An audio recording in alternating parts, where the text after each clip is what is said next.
विद्याधीशं श्रीगणनाथं मूषकयानं गौरीतनयं वन्दे देवं सिन्दूरवदनं मङ्गलरूपं भक्ताधीनं नमामि देवं गणनायकं सदा भजामि पुष्पैः विनायकं पठामि नामानि गजाननस्य स्मरामि हेरम्बमुखं सुमङ्गलम् ज्ञानदाता गुरु साक्षात् तं दाता दयानिधे देवी सरस्वती विजय वन्दे अहं हृदये स्थितां सरस्वत्यै नमो नित्यं भद्रकाल्यै नमो नमः वेद वेदांत वेदांग विद्यास्थानेभ्यो च ध्यानमूलं गुरुर्मूर्तिं पूजामूलं गुरुपदं मन्त्रमूलं गुरुर्वाक्यं मोक्षमूलं गुरुकृपा पुरन्दरसिन्धो सलिलं सलीलं याशोकवन्यरजनकात्मजाय आदाय तेनैव ददाह लङ्कां नमामि तं प्राञ्जलिराञ्जनेयं या देवी सर्वभूतेषु बुद्धिरूपेण संस्थिता शक्तिरूपेण संस्थिता नमस्तस्यै नमस्तस्यै नमस्तस्यै नमो नमः जनकसुता जगजननी जानकी अतिशय प्रिय करुणा निधान की ताके युग पद कमल मनावो जासु कृपा निर्मल मति पाऊं पुनिवंदन शारद सुर सरिता युगल पुनीत मनोहर सरिता मज्जन पान पाप हरे का कहत सुनत हरे अविवेका वंदन गुरुपद पदम परागा सुरसि सुवास सरस अनुरागा मंगल भवन अमंगल हारी द्रवं सुदशरथ अजर बिहारी सिया राम मैं सब जग जानी करऊं प्रणाम जोर जुग पानी सादर से वही नाये अब माथा बरनऊं विशद राम गुण गाथा माँ गायत्री दीजिए ऐसा स्वत वरदान तीर बने मम साधना सेवा करम कमान गुरुवर गुरुता दीजिए हे पावन श्री राम जन जन के सुख चैन हित कभी न लो विश्राम आधार शक्ति नमः जगत जननी नमः सद्गुरुदेवाय नमो नमः। अब आज की बात मैं प्रारंभ करता हूँ और बंधुओं जैसा आप जानते हैं कि युग निर्माण योजना, युग का मतलब केवल समय विशेष नहीं है, युग का मतलब केवल सतयुग त्रेता युग द्वापर या कलयुग नहीं है। युग का मतलब है युग में चल रही प्रवृत्तियां। जैसे वेदों का बोलबाला था तब हमारे यहाँ वैदिक युग था, पुराणों का बोलबाला था तब हमारे यहाँ पौराणिक युग था, रामायण कालीन युग चला, महाभारत कालीन युग चला, राम जी के जमाने में राम युग, कृष्ण जी के जमाने में कृष्ण युग, फिर बुद्ध युग चला, अभी कवियों के नाम से युग चलता रहा, जयशंकर प्रसाद युग, सूर्यकांत त्रिपाठी निराला युग, महादेवी वर्मा युग, कबीर युग, तुलसी युग, सूर्य युग, और इस समय प्रज्ञा युग चल रहा है। युग का मतलब है हमारा खान पान, हमारा उठना बैठना, हमारा चलना फिरना, हमारे क्रियाकलाप, हमारा ज्ञान, हमारा विज्ञान, हमारा ज्योतिष, हमारा गणित, हमारा इतिहास, हमारा भूगोल, ये सब युग है। और इसमें विकृति आ गई। इसे विकृति को संस्कृति की ओर मोड़ना ही हमारे यहाँ युग कहलाता है, युग निर्माण कहलाता है। निर्माण किसका करें? निर्माण हम युग का करें। और युग का निर्माण कैसे होगा? वो युग की जो घर की नारी है, वो नारी घर की धुरी है। इसलिए आज मैं आपसे थोड़ा नारी जागरण की बात करता हूँ। नारी जागरण का क्यों? क्या नारी सोई हुई है? सोई कोई नहीं है। नारी आजकल जितना कार्य कर रही है उतना पुरुष नहीं कर रहा है।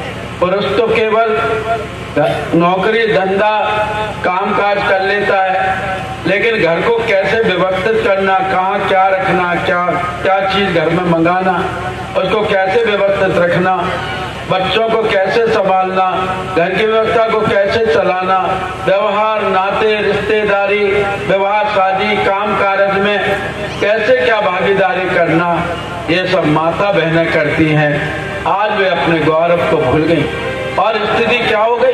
जैसे आप कल्पना करें कि एक बहुत सुंदर मंदिर है, मंदिर का शिखर दूर से दिखाई दे रहा है, मंदिर पूरा ग्रेनाइट का और संगमरमर का बना हुआ है, मंदिर में बड़ी लाइट लगी हुई है, बड़ा सुंदर दिखाई दे रहा है, लेकिन मंदिर में दर्शन करने जाएं तो उस मंदिर में प्रतिमा ना हो तो आज हमारी भारतीय संस्कृति मंदिर विहीन प्रतिमा बनकर के प्रतिमा विहीन मंदिर बनकर के रह गई।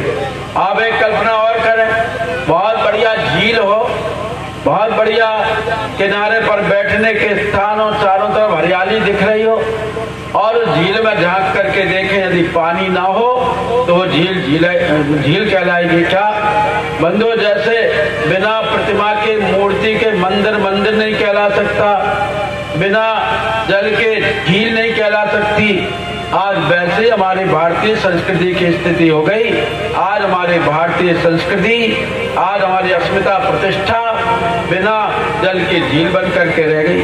आप एक कल्पना और करें, बहुत सुंदर सोने का थाल रखा हुआ है, उसमें सोने का दीपक रखा हुआ है और भगवान की आरती भी हम करने जाएं, लेकिन जब झांक करके देखें कि दीपक में ज्योति का समावेश नहीं है तो वो दीपक कहलाएगा क्या? आज हमारी भारतीय संस्कृति ज्योति विहीन दीपक बन करके रह गई। आप एक कल्पना और करें, बहुत सुंदर गोरा भूरा हट्टा कट्टा मोटा तगड़ा शरीर है, बहुत बढ़िया शरीर है, बड़ा सुंदर आदमी दिखाई दे रहा है, लेकिन उसके पास में जाकर के देखें यदि उसके अंदर प्राण ना हो तो वह इंसान कहलाएगा क्या? आज हमारी संस्कृति प्राण विहीन शरीर बनकर के रह गई। क्यों? क्योंकि बंधुओं संस्कृति विकृति की ओर मुड़ गई। हमारे यहाँ कितनी बढ़िया संस्कृति थी। अभी मैं कौशल्या, सुमित्रा और कैकेयी के कुछ उदाहरण लूंगा, लेकिन उसके पहले मैं नारी जागरण के परिप्रेक्ष्य में आपसे बात ये कहना चाहता हूँ कि आज नारी की भी दुर्दशा इसी प्रकार से होती हुई चली जा रही है। दोनों प्रकार की नारियां हैं हमारे यहाँ, जो पढ़ी लिखी बहनें हैं, जो MA है, BA है, MSc है, DLIT है, LLB है, MBA है, वे सब नारियां केवल कामकाजी बनना चाहती हैं, नौकरी सर्विस करना चाहती हैं। और जो बिना पढ़ी लिखी बहन है, जो अंगूठे छाप है, वह नारी केवल गंडे ताबीज तक, टोना टोटका तक सीमित है और वो उसने चूल्हे चौके को ही अपना भाग्य समझ लिया है। बंधुओं, दोनों प्रकार की नारियों के हाथों में हथकड़ियां डली हुई हैं। जो पढ़ी लिखी बहन है वह भी बंधी हुई है, उसके हाथों में सोने की जंजीरें बंधी हुई हैं, और जो बिना पढ़ी लिखी बहन है उसके हाथों में लोहे की हथकड़ियां पड़ी हैं। आज दोनों प्रकार की नारियों के बंधनों को खोलना होगा, इसी का नाम नारी जागरण है। क्या पहले भी नारी ऐसी ही थी क्या? अगर इतिहास उठा करके देखें तो बंधुओं, नर से ज्यादा कार्य इस धरती पर नारी ने किया। आकाश का इतना उपयोग नहीं है जितना उपयोग धरती का होता है। धरती नारी वाचक शब्द है। धरती कितना सहती है, कितना फसल, कितना जल, कितने फल, कितने फूल हमको देती है। अगर ये धरती नहीं होती तो इतनी 50-50 मंजिल बिल्डिंगें कहाँ बनती? धरती नहीं होती तो ये मकान कैसे होता? जो कुछ भी हमारी आंखों में दिखाई दे रहा है, ये धरती से निकली हुई संपदा है। ये लोहा, ये सोना, ये चांदी, ये हीरे, ये मोती, ये वस्त्र, ये अन्न, ये अनाज, ये कपड़ा, ये दौलत, ये अनाज, सब कुछ कहाँ से निकला? धरती के पेट में से निकला है। लेकिन धरती पर कितना वजन लदा हुआ है, धरती को हम खोखला करते हुए चले जा रहे हैं। और जो जंगल था, जो वन था, उसको हमने काट दिया और सीमेंट के, कंक्रीट के जंगलों से सारी दुनिया को की धरती को भरते चले जा रहे हैं। अगर धरती इतनी पोली होती हुई चली जा रही है, यदि एक भी हल्का सा भूकंप का झटका आ गया तो दिल्ली जैसा महानगर जैसा बड़ा शहर धरती के 30 किलोमीटर नीचे पहुंच जाएगा। बंधुओं, यमुना के किनारे, गंगा के किनारे आप देखें कि धरती कितनी खोखली होती हुई चली जा रही है। फिर भी धरती पर हम कितनी गंदगी फैलाते हैं, कितना कूड़ा फैलाते हैं। प्रदूषण के कारण पंजाब से लेकर के दिल्ली तक हाहाकार मचा हुआ है। और बंधुओं, हम धरती को श्रृंगार करने का कोई उपाय नहीं कर रहे हैं। इसलिए आज धरती नारी का प्रतीक है। धरती को सुंदर बनाने का प्रयत्न करें। और ये नारी पहले क्या ऐसी थी? नहीं, पहले ऐसी नहीं थी, इतनी विकृत नहीं थी। नारी का 3 चीजों से सारी दुनिया चल रही है। कौन कौन सी? 3 का कितना अधिक महत्व है बंधुओं? 3 के बिना कुछ नहीं होता। यदि गृहस्थी बनती है तो पति पत्नी और बच्चों के द्वारा गृहस्थी बनती है। यदि समय बांधा है तो 3 से बंधा है, प्रातः काल, दोपहर और सायंकाल। यदि काल बंधा है तो बंधु भूत भविष्य वर्तमान 3 से बंधा है। हमारा शरीर है तो सिर है, धड़ है, पैर है। अगर एक की भी कमी हो तो हमारा शरीर चलेगा नहीं। हमारा अंतरंग शरीर भी स्थूल सूक्ष्म कारण 3 विधाओं से बंधा हुआ है। बंधु, 3 के बिना कोई काम नहीं होता। धरती, आकाश, पाताल, तीनों का अस्तित्व है। और बंधुओं, आप जानते हैं कि 3 का कितना अधिक महत्व है। बंधुओं, ये दुनिया 3 चीजों से चल रही है, धन, बुद्धि और बल। अकेली बुद्धि हो, धन और बल ना हो तो निकम्मी बुद्धि किस काम की। और बल ही बल हो, यदि धन और बुद्धि ना हो तो निठल्ला बल किस काम का। और बंधुओं, यदि हमारे पास ताकत ही ताकत हो और हमारे पास बुद्धि और धन ना हो तो किस काम का। और धन हो, उसके उपयोग की बुद्धि ना हो और रक्षा की शक्ति ना हो तो बंधुओं फिर धन किस काम का। ये तीनों चीजें किसके द्वारा चल रही हैं? पुरुष जैसे ब्रह्मा निर्माण के देवता हैं, विष्णु पोषण के देवता हैं, रुद्र संहार के देवता हैं। वैसे इन 3 विभूतियों से सारी दुनिया चल रही है, बुद्धि, बल और धन।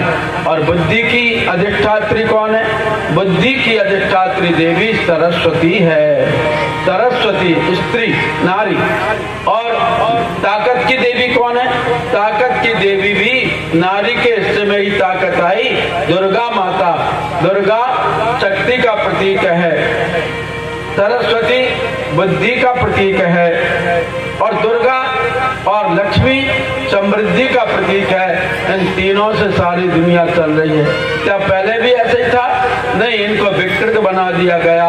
और हमारी संस्कृति ज्ञान के क्षेत्र में कितनी थी बंधुओं? 3 चीजें हैं हमारे जीवन में, एक संस्कृति है, एक प्रकृति है, एक विकृति है। संस्कृति किसे कहते हैं? संस्कृति का मतलब यह है कि संस्कृति है तो 2.5 अक्षर का शब्द, लेकिन संस्कृति क्या है कि यदि हमको 4 रोटी की भूख है तो 4 ही खाएं, इससे अधिक खा करके अपने पेट के डाइजेशन को ना बिगाड़ें, ये संस्कृति है। और प्रकृति क्या है? प्रकृति यह है कि यदि हमको 4 रोटी की भूख है तो हम 4 रोटी खाएं, इससे अधिक खा करके पेट को ना बिगाड़ें। और संस्कृति यह है कि यदि 6 रोटी की भूख है तो 4 रोटी खाकर 2 रोटी भूखे आदमी को दे दें। और विकृति क्या है? विकृति यह है कि अगर हमको भूख नहीं है फिर भी दोस्त ने कह दिया अभी हाल हम भोजन करके आए हैं, लेकिन दोस्त बोल रहा है आओ गरम गरम पकौड़े खाओ, और खाखा खैया करके अपने पेट के डाइजेशन को बिगाड़ना, ये विकृति है। बंधुओं, 3 रानियों का चित्रण आया है रामचरितमानस में। एक कौशल्या है, एक सुमित्रा है, एक कैकेयी है। और तीनों में देखिए कितना फर्क है। एक संस्कृति का प्रतीक है, एक प्रकृति का प्रतीक है, एक विकृति का प्रतीक है। संस्कृति कैसी होती है? जैसी कौशल्या। कौशल्या कैसी थी? जैसी संस्कृति। बंधुओं, जब भगवान श्री राम माता के पास में आए तो उन्होंने क्या किया था? रघुकुल कमल जोड़ी दो हाथ, गोकुल कमल दो सुख बाता, मोदित मात पद नाये माथा, मोदित पद नाये माथा। प्रातः काल उठ के रघुनाथा, प्रातः काल उठ के रघुनाथा, माता पिता गुरु नामहि माथा, मात पिता गुरु नामहि माथा। कितनी सुंदर संस्कृति थी, कितनी ऊंची संस्कृति थी। बंधुओं, जब गुरु वशिष्ठ भगवान श्री राम को ये शिक्षा दे करके गए कि कल महाराजा दशरथ आपको युवराज पद दे रहे हैं, आप ऐसे ऐसे संयम करना। राम जी कल आप राजा बनने वाले हैं, महाराजा का राज मुकुट आपके सिर पर रखा जाएगा। तो संस्कृति के सपूत के अंदर एक ही विचार उत्पन्न हुआ, जन में एक संग सब भाई,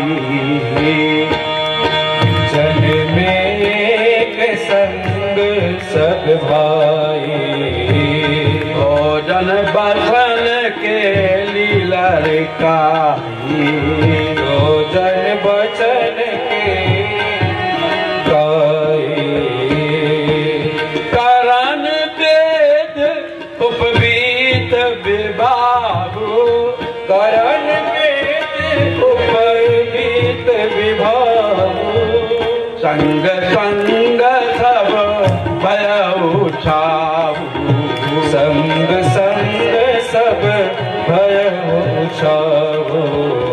विमल वंश यह अनुचित एकु, अनुचित एको, बंधु बिहाई बड़े ही अभिषेकु, बंधु बिहाई अभिषेकु।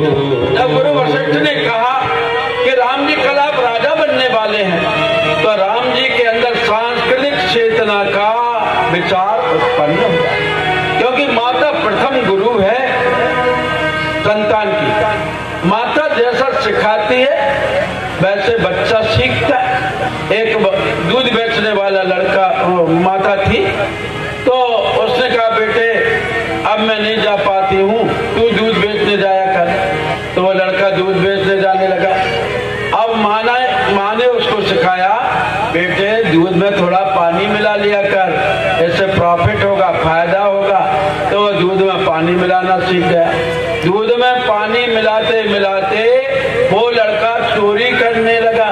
चोरी के बाद में डकैत बन गया, और डकैत बनने के बाद उस लड़के को पुलिस ने पकड़ लिया और उसको न्यायाधीश के सामने ले जाया गया। जज ने कोर्ट में यह निर्णय कर दिया कि इसको फांसी लगाई जाए, इसने बहुत डांके डाले हैं, हत्याएं की हैं। और उससे पूछा कि तेरी कोई अंतिम इच्छा है? तो लड़के ने कहा मेरी माँ मेरे सामने अभी आ जाए तो बहुत अच्छा है, मेरी ये इच्छा है। माँ यह है मेरे कलेजे के टुकड़े, अरे लड़के तू कितना बिगड़ गया, तूने ऐसा क्यों किया, तुझे फांसी के फंदे पर झुलाया जा रहा है। तो बेटे ने जेल के भीतर से कहा माँ और आ गया, माँ और आगे आई, वो और आ गया और आगे आई। और जैसे ही वो लोहे के सीखों के बगल में पहुंची, लड़के ने अपना मुंह बाहर निकाल करके माँ की नाक अपने दांतों से काट दी। तो अरे बेटे ये क्या कर रहा है? माँ तू मुझे बचपन में यदि दूध में पानी मिलाना नहीं सिखाती तो मैं इतना चोर, इतना डाकू, इतना अपराधी नहीं बन सकता था। तो बच्चों को माँ क्या सिखाती जाती है। कौशल्या ने भगवान श्री राम को ज्ञान का संस्कार दिया। ज्ञान के संस्कार में नारी सरस्वती है, ज्ञान के संस्कार में नारी मदालसा है, उद्घोषा है, अपाला है, ऐतरेया है, अनुसुईया है, सीता है, राधा है, जो है ज्ञान के क्षेत्र में माँ भारती है। कितना ऊंचा ज्ञान हमारे यहाँ हुआ करता था। जब मंडन मिश्र से साक्षात करने के लिए आदि गुरु शंकराचार्य मिथिलापुर में पहुंचे, और जब वो पहुंचे तो मंडन मिश्र का और आदि गुरु शंकराचार्य का शास्त्रार्थ हुआ, और ये था कि जो हार जाएगा उसको भूसे की आग में जलना पड़ेगा, या उसको पूरे अपने समर्थकों के साथ में उसका शिष्यता ग्रहण करनी पड़ेगी। तो मंडन मिश्र शास्त्रार्थ में हार गए, और जैसे ही आदि गुरु शंकराचार्य के शिष्यों ने शंखनिनाद किया, वैसे ही उनकी पत्नी भारती आ गई, और भारती ने कहा कि नहीं, जब तक पत्नी है तब तक पति की हार नहीं मानी जा सकती। और फिर आदि गुरु शंकराचार्य में और माँ भारती में वैदिक शास्त्रार्थ हुआ। और माता बहनों, आज तो जाने कैसे कैसे अफवाहें भ्रांतियां फैली रहती हैं, जिन कथा बातों को राष्ट्र निर्माण की ओर, व्यक्ति निर्माण की ओर, युग निर्माण की ओर लगना चाहिए, वे बहका करके बातों में ऐसा नहीं इधर पात्र रखो, उधर नहीं इधर रखो, पत्ते पर ये लिखो, जल ऐसे नहीं ऐसे चढ़ाओ, बहकाने का कार्य करते हैं। लेकिन पहले हमारे देश की महिला कितने जीवंत जागृत होती थी। माँ भारती ने शास्त्रार्थ किया, और जब वो हारने लगी तो उसे काम सूत्रों पर ऐसे ऐसे प्रश्न किए कि आदि गुरु शंकराचार्य निरुत्तर हो गए। उन्होंने कहा, देवी मुझे कुछ माह की मोहलत दे। तो नारी क्षमाशील भी होती है। कहा, ठीक है, तुमने अपराध किया, शास्त्रार्थ किया, जाओ मैं तुमको मोहलत देती हूँ। और आदि गुरु शंकराचार्य ने अपनी योग शक्ति के द्वारा वहाँ काशी नरेश की पत्नी के गर्भ में प्रवेश किया, और उन्होंने प्रवेश किया, और फिर भी जब हल नहीं हुआ तो उन्होंने, काशी नरेश मर गए थे, फिर उनकी काया में प्रवेश किया। दोनों की काया में प्रवेश करके वो सांसारिक चीजों को समझ सके, तब उन्होंने शास्त्रार्थ किया था आदि गुरु शंकराचार्य ने।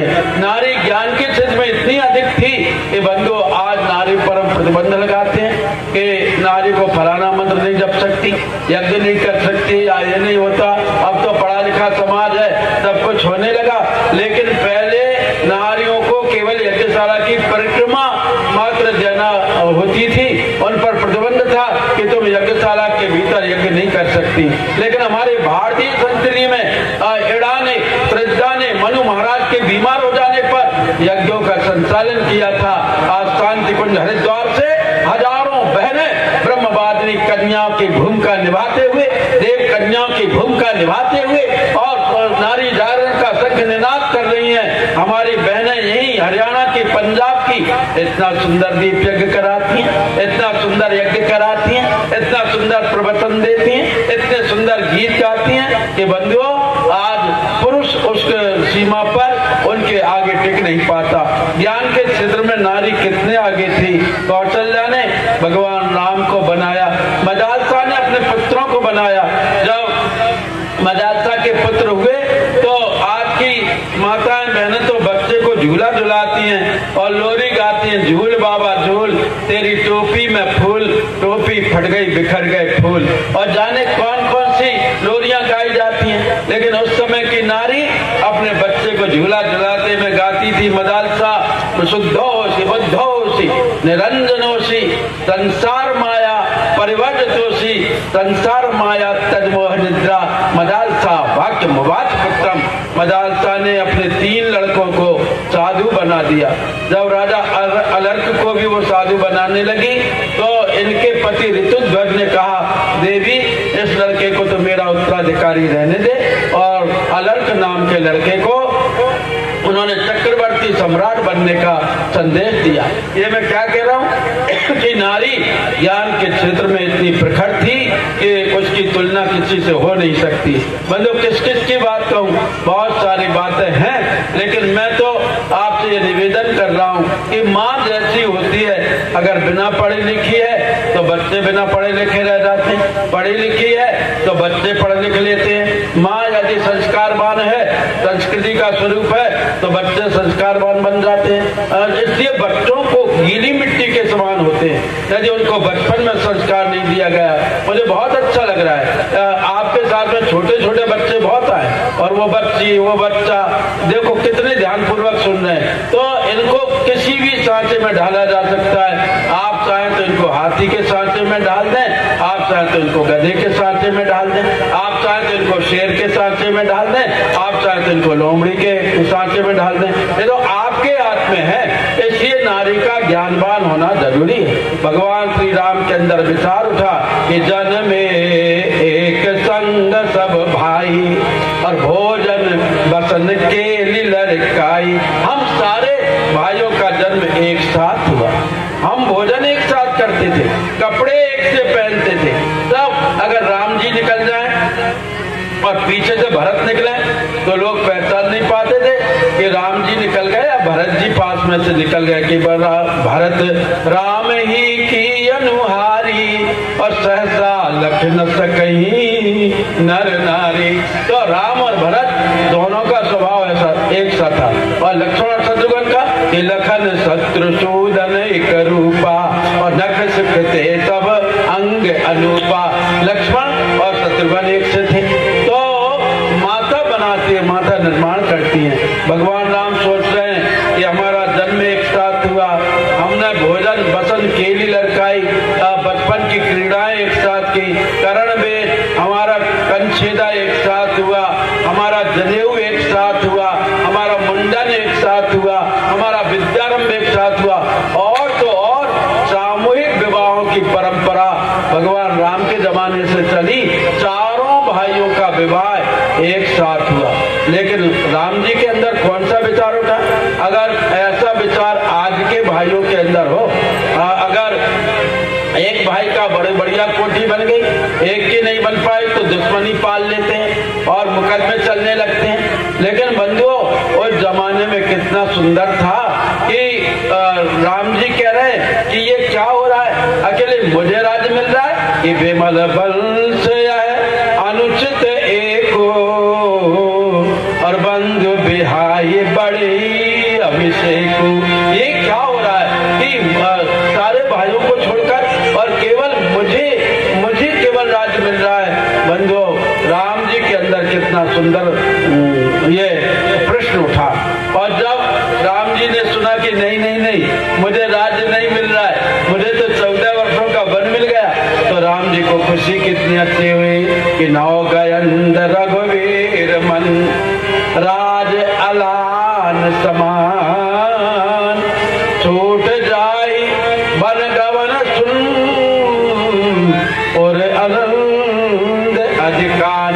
राम जी के अंदर बड़ा आनंद हुआ, जैसे हाथी के बच्चे के गले में लोहे की जंजीर डली हुई हो और देवयोग से वो लोहे की जंजीर छूट जाए तो जो खुशी उस हाथी के बच्चे को होती है, वही खुशी भगवान श्री राम को हुई कि नहीं नहीं नहीं मुझे राज्य नहीं मिल रहा है, राज्य की जंजीरें मेरे गले में से हट गई और मैं तो 14 वर्षों के लिए बन जा रहा हूँ। प्रसन्नता में अभिषेक तथा न ममले वनवास दुखता। जो राज्य का सुन के फूले नहीं और जो वनवास का सुनकर के भूले नहीं, जो जिनको राज्य का सुनकर के कोई खुशी नहीं हुई और बन जाने का सुनकर के जिनको कोई जो है दुख नहीं हुआ, उस विराट व्यक्तित्व का नाम मर्यादा पुरुषोत्तम भगवान श्री राम है। जिस व्यक्तित्व का निर्माण नारी ने किया, कौशल्या ने किया। बंधु, ऐसी कौशल्या के सामने भगवान श्री राम पहुंचे। रघुकुल कमल जोर दो हाथ, रघुकुल कमल जोर दो हाथ, मुझे तमात पद नायु माथा, पद नायु माथा। दोनों हाथ जोड़ करके भगवान ने प्रणाम। ये हमारी संस्कृति थी कि प्रणाम करते थे तो कैसे करें, जैसे ये दोनों हाथ आपस में में मिल जाए। आज तो हम क्या करते हैं, टाटा बाय बाय, नमस्कार भी नहीं करते, टाटा बाय बाय होने लगा। क्यों? क्योंकि अब दोबारा मत आना हमारे घर में, नहीं तो चाय नाश्ते का नुकसान हो जाएगा। हाथ हिला करके और मेहमानों को विदा करते हैं। पहले हाथ जोड़ करके नमस्कार किया जाता था, अब कितना अंतर हो गया बंधु, इतना अंतर हो गया हमारी संस्कृति में कि अब तो नमस्कार भी गया, प्रणाम भी गया, जय राम जी की भी गई, जय राधा कृष्ण जय श्री कृष्ण भी गया। अब तो हेलो हाय होने लगा। कानपुर में लाल परेड पर से जा रहा था मैं, तो वहाँ लड़कियों का कॉलेज था, 2 लड़कियां उधर से आई, 2 लड़कियां इधर से जा रही थी, तो इतने जोर से चिल्लाई हाय हाय। तो मैंने कहा ये क्या हुआ, ये हाय हाय कैसे हो गया? मैंने कहा ये क्या कुछ बात हो गई क्या? तो कार्यकर्ताओं का नहीं दुबे जी, ये एक दूसरे को नमस्कार कर रही है। तो नमस्कार इस प्रकार से होने लगा। अब हम वंदे मातरम भूल गए, अब हम नमस्कार भूल गए, अब हम श्री राम जय राम भूल गए। और पहले पहचान होती थी, जब हनुमान जी विभीषण के पास में गए तो उन्होंने हाथ जोड़ करके नमस्कार किया, और एक दूसरे की पहचान कैसे हुई? राम राम तेहि सुमिरन कीना, राम राम के सुमिरन कीना, हृदय हरत कपि सज्जन दीना, हृदय हरस कपि सज्जन कीना, मन महु तरक करन कपिला का, मन महु करन कपिला का, ते समय विभीषण जागा, ते समय विभीषण जागा, राम राम तेहि सुमिरन कीना, राम राम तेहि सुमिरन कीना, हृदय हरत कपि सज्जन दीना, हृदय सरस कपि सज्जन ये दीना। जेंटलमैन की पहचान होती है। आजकल तो हाथ हिला करके नमस्कार कर। किसी जमाने में हमारे यहाँ गौशाला होती थी, अब गौशाला इक्का दुक्का 2, 4, 10, 20 बड़े शहरों में मिल जाएगी। अब तो गौशाला की जगह बूचड़ खाने दिखाई देते हैं, जहाँ गौ के बछड़ों तक को काटा जाता है, और हम कैप के जूते पहनकर अपने आप को जेंटलमैन समझते हैं। कैप का जूता आपको पता है कैसे बनता है? जो 20-20 हजार का होता है, जो 15-15 हजार का होता है।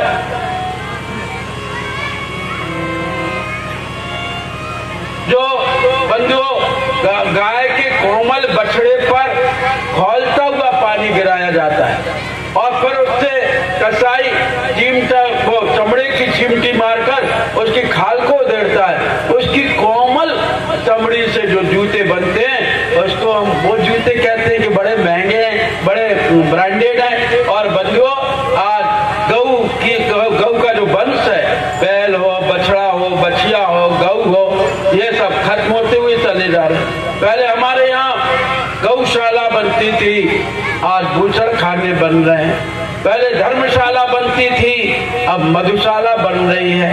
पहले मंदिर बनते थे, अब मॉल बन रहे हैं।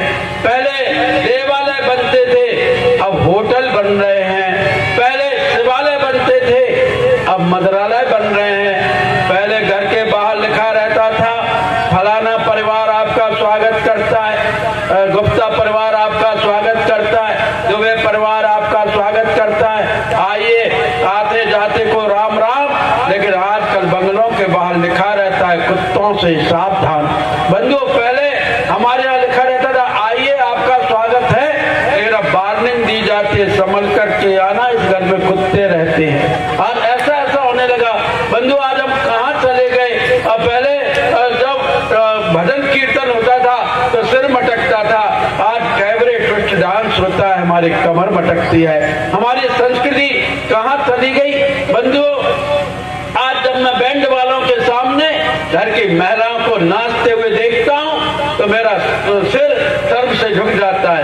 अरे अपने देवर की शादी में, जेठ की शादी में, अपने रिश्तेदारों की शादी में खूब नृत्य करो, घर के दरवाजे पर करो, लेकिन ये हरामखोरों को जो आवारा आंखें गड़ाए डांस देखने लगते हैं, इनको दिखाने का क्या मतलब है? खुशियां मनाओ, खूब मनाओ, पंडाल में मनाओ, डीजे बजाओ, खूब बजाओ, लेकिन सड़क पर बंधुओं मैं क्या कहूँ, कह नहीं सकता कि आज हमारा देश कितने अज्ञान में फंसता हुआ चला जा रहा है। हमारी संस्कृति और विकृति की ओर जा रही है। प्रकृति हमारी पूरी तरह से आज उल्टी होती हुई चली जा रही है। क्या है संस्कृति, प्रकृति, विकृति?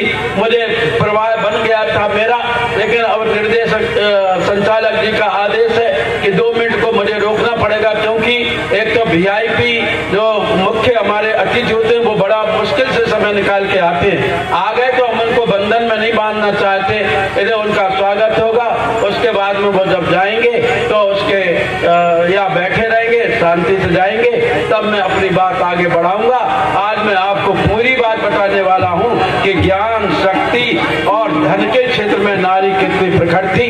कौशल्या, केकई और सुमित्रा का चरित्र सुनाऊंगा आपको, आप शांति से बैठे रहें। हमारे बीच में श्रीमती लतिका शर्मा जी, राष्ट्रीय कोषाध्यक्ष मौजूद हैं, मंच पर आए। श्री कुलभूषण गोयल जी भी मंच पर आए।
थोड़ा सा भगवान नाम कीर्तन करें, मैं बोलूंगा उसके बाद आप बोलेंगे।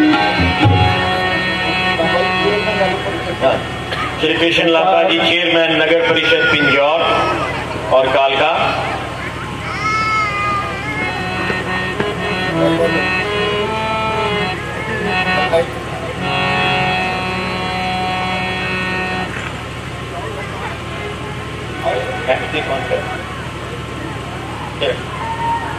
चरणप्रीत MC,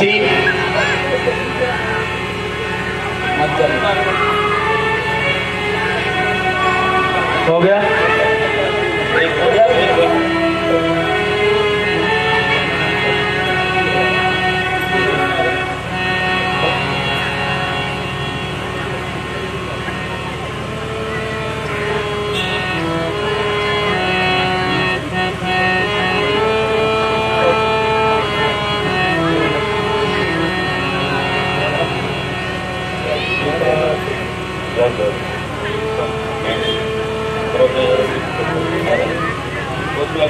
रोशनलाल जिंदल जी भी मंच पर आ जाएं।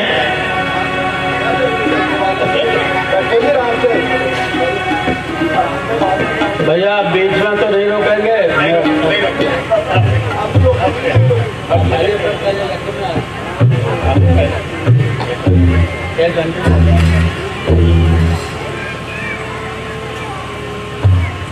आइए थोड़ा संकट है। सीताराम सीताराम सीताराम सीताराम सीताराम सीताराम सीताराम सीताराम राधे श्याम राधे श्याम राधे श्याम राधे श्याम राधे श्याम राधे श्याम राधे श्याम राधे श्याम राजा राम राजा राम राजा राम राजा राम राजा राम राजा राम राजा राम राजा राम सीताराम सीताराम सीताराम सीताराम सीताराम सीताराम सीताराम सीताराम राधे श्याम राधे श्याम राधे श्याम राधे श्याम राधे श्याम राधे श्याम राधे श्याम राधे श्याम बोले वेद का गायत्री की जय। गौ माता की जय। अब आप ध्यान इधर दीजिए, आते जाते लोगों पर ना जाए। तो मैं आपसे निवेदन कर रहा था कि हमारे भारतीय संस्कृति विद्रूप बन गई और संस्कृति होती कैसी है? जैसे कौशल्या, भगवान श्री राम कौशल्या के सामने पहुंचे और कौशल्या की क्या स्थिति है? रघुकुल कमल जोरी दो हाथ, रघुकुल कमल जोरी दो हाथ, उदित मात पद नायउ माथा, मुदित मात पद नायउ माथा, बार बार मुख चुंबती माता, बार बार मुख चुंबती माता, नयन नीर पुलकित अति गाता, नयन नील पुलकित तू समीप अब जायु भैया, समीप अब जायु भैया, भई बड़ बेरी जा, भई बड़ बेरी जाए बलि मैया, भई बड़ बेरी जाए बलि मैया। भगवान श्री राम माता के सामने पहुंचे और दोनों हाथ जोड़कर पहले प्रणाम किया, फिर अपने दोनों हाथों से माता का चरण स्पर्श किया। जो बच्चा अपने माता पिता के दीपावली के दिन, त्योहार के दिन रोज तो करेगा नहीं, तो जिस दिन पर्व हो, त्योहार हो, उस दिन अपने माता पिता के चरणों का स्पर्श करो। क्यों? क्योंकि बच्चे के हाथ के नाखून माता पिता के पैरों के नाखून से जब स्पर्श होते हैं तो एक सूक्ष्म, जो हमको दिखाई नहीं देती, एक स्पार्किंग होती है। उससे क्या होता है? अभिवादनस्य शीलस्य नित्य वृद्धोपि सेविना चत्वारः तस्य वर्धन्ते तेजो बुद्धिम यशो बलम। जो बच्चे अपने बुजुर्गों के, दादा दादी के, माता पिता के चरणों का स्पर्श करते हैं, उनकी बुद्धि बढ़ती है, सबसे बड़ी बात आयु बढ़ती है, बल बढ़ता है और उनके अंदर धीरे धीरे जब आशीर्वाद मिलने लगता है तो उनके घर में धन बढ़ने लगता है, गुप्त रूप से स्वतः ही। आज कलह और क्लेश क्यों है? क्योंकि हमने एक दूसरे का अभिवादन करना छोड़ दिया, एक दूसरे को नमस्कार प्रणाम करना छोड़ दिया। और पढ़े लिखे बच्चों ने तो जाने कब से माता पिता के चरणों का स्पर्श करना छोड़ दिया। परिणाम स्वरूप आए दिन हमारे घरों में विग्रह खड़े होते रहे और हम माता पिता का सम्मान नहीं कर पाते। एक 40-50 वर्ष का बाप अपने छोटे से बच्चे को गोद में लिए खड़ा था सामने पेड़ पर आकर के कौआ बैठ गया। तो 2-3 साल के बच्चे ने पूछा, पिताजी वो क्या? उसने कहा, बेटे वो कौआ है, कौआ। फिर पूछा, पिताजी वो क्या? बेटे वो कौआ है, कौआ। फिर पूछा, पिताजी वो क्या? बेटे वो काग है, काग। फिर पूछा, पिताजी वो क्या? बेटे वो कागड़ा है, कागड़ा। फिर पूछा, पिताजी वो क्या? बेटे वो कौआ है। 100 बार बच्चे ने पूछा और 100 बार बाप ने बड़े प्यार से बताया कि वो कौआ है। अब दिन फिरे, वो 2-3 साल का बच्चा 25-30 साल का जवान हो गया और वो 30-40 साल का पिताजी वो 70-80 साल का बुढ़ा हो गया। और बाप रिटायर्ड हो गया, बूढ़ा हो गया, घर के बाहर चबूतरे पर बैठा खांसता रहता था। उसको कम सुनाई देने लगा, कम दिखाई देने लगा, वो बच्चों में कोई संस्कार नहीं दे पाया। और एक दिन उसके लड़के के दोस्त घर पर आए, वो जुआ खेलने लगे, शराब पीने लगे, गाली गलौज करने लगे, लड़ाई झगड़ा करने लगे। तो बूढ़े बाप ने पूछा, बेटा कौन आया घर पर? तो बेटा बोले, कौन आया रे? शोरगुल कैसा हो रहा है? तो अभी नहीं बोला। अरे बेटा ये गाली कौन बक रहा है? तो अभी नहीं बोला। ये झगड़ा कौन कर रहा है? तो अभी बेटा नहीं बोला। बाप ने उठ करके जा करके कहा, बेटा क्या, क्यों, कौन लड़ाई झगड़ा कर रहा है? तो बेटा क्या बोला जानते हो? कोई भी कर रहा होगा, तुम बूढ़े हो गए, रिटायर्ड हो गए, तुमको कम दिखाई देता है, कम सुनाई देता है, तो चुपचाप घर के बाहर क्यों नहीं बैठे रहते? वो बाप रो पड़ा। बेटे तूने मुझसे बचपन में पूछा था कि ये क्या, और मैंने बड़े प्यार से 100 बार बताया था ये कौआ, और आज तूने मुझे इस प्रकार से पूछने पर बोला ही नहीं और धुतकार दिया। हमारे यहाँ यह परंपरा कितनी अच्छी थी। रघुकुल कमल जोड़ी दो हाथ, रघुकुल कमल जोड़ी दो हाथ, मुझे तमात पद नायऊ माथा, मुदित मात पद नायऊ माथा। बच्चों, भगवान श्री राम ने दोनों हाथ जोड़कर के प्रणाम, और कौशल्या ने प्यार किया, उन्होंने प्रणाम किया। कौशल्या ने प्यार किया कि बार बार मुख चुंबती माता, नयन नीर पुलकित अति गाता। माँ ने आंखों में अश्रु भरकर बेटे को प्यार किया। फिर कहा, बेटे तुम तो ब्रह्म मुहूर्त में मेरे पास आते थे, अब क्या हुआ कि तुम इतनी देर से, जब सूरज उगाया तब मेरे पास आ रहे? बात क्या है? तो बात क्या है? तो उन्होंने कहा कि माँ कहने ही वाले थे भगवान राम। अब बताइए, जिस माँ को यह पता हो कि मेरा बेटा कल लाखों की लॉटरी खुलने वाली, और फिर पता लग जाए कि मेरा बेटा तो आजीवन कारावास में चला गया, तो उस माँ पर क्या बीते? कौशल्या सुख के सपनों में सोई हुई है, मेरा बेटा राम राजा बनने वाला है, मीठे मीठे ख्यालों में खोई हुई है, मेरा बेटा राम युवराज बनने वाला है।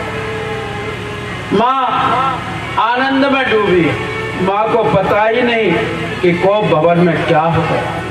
भगवान राम ने हाथ जोड़ करके कहा, माँ मुझे तो राज्य मिल गया। कहा, बेटा कौन सा राज्य मिला? ना बाजे बजे, ना ब्राह्मणों ने शांति पाठ किया, ना तेरे माथे पर तिलक लगा, ना ही तूने राजमुकुट पहना, तुझे कौन सा राज्य मिला? का माँ ट्रबल की करवाई गले में थोड़ा सा, तो कौन सा राज्य मिला? का माँ दोनों मुझे कौन सा राज्य मिला? कि पिता दीन मोहि कानन राजू, पिता दीन मोहि कानन राजू, काजू यहाँ सब भांति मोरे काजू। माँ मुझे पिता ने जंगल का राज और वहां पर भी मेरा सब प्रकार से कार्य सिद्ध हो। और कोई माँ होती कौशल्या की जगह, लेकिन कौशल्या संस्कृति की साक्षात स्वरूप।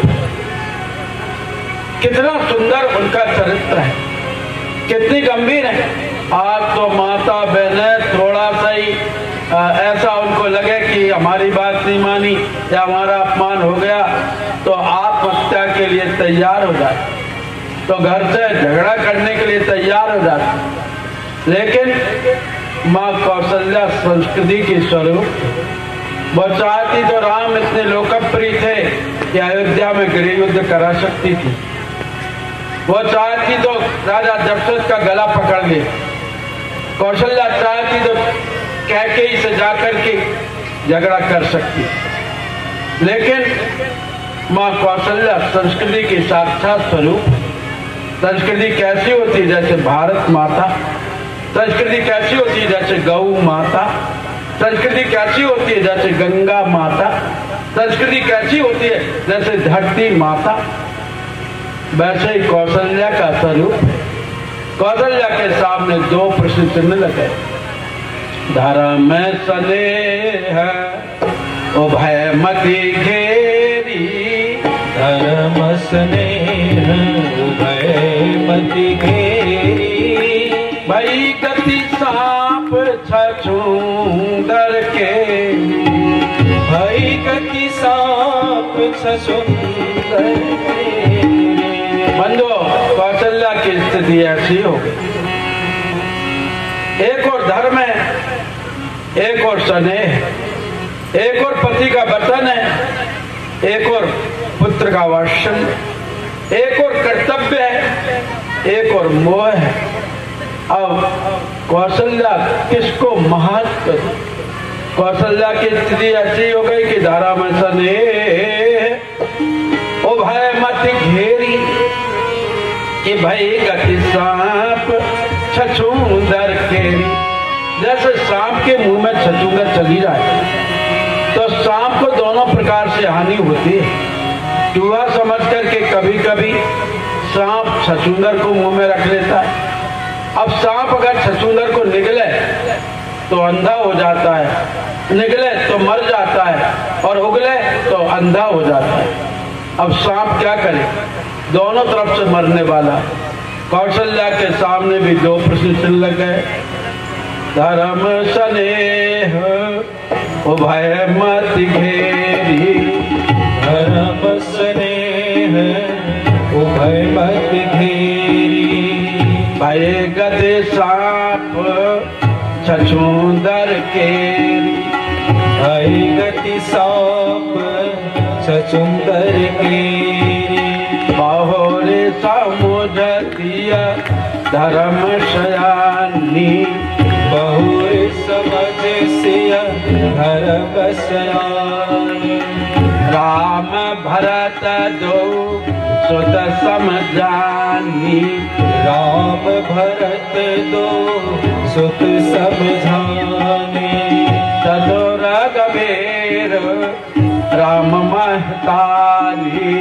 चतुर राम महतारी। बोली बचन समय अनुसारी। बोली बचन समय अनुसारी। कौशल्या के सामने दो प्रश्न चिन्ह। अब मैं क्या कर? लेकिन जो धैर्यवान नारी होती है, जो चतुर नारी होती है, जो कुशल नारी होती है, जो बुद्धिजीवी नारी होती है, जो भावनाशील नारी होती है, वह परिस्थितियों को संभाल ले। जैसे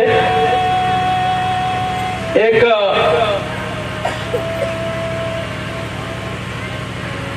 नारी थी। अब उसने ये प्रतिज्ञा कर रखी थी कि भामिनी ने कि मैं उसी से विवाह करूंगी जो मुझे शास्त्रार्थ में हरा जाएगा। बड़े बड़े विद्वान आए, पंडित आए, कोई भी उस नारी को शास्त्रार्थ में हरा नहीं पाए। अब 4-5 पंडित उस नारी से चिढ़ने लगे। कहा इसके गले में ऐसा डेंगू डालो कि इसको भी छठी का दूध याद आ जाए। तो एक कालिया नाम का वो था बद्रमूर्ख, गांव में घूमता रहता था और वो जिस आम के वृक्ष पर चढ़ा था उसी डाल को काट रहा था और नीचे अंधक हुआ था। तो कहा इससे बड़ा बद्रमूर्ख कोई नहीं, ये जिस शाखा पर बैठा है उसी को ये काट रहा है। तो कहा नीचे उतर।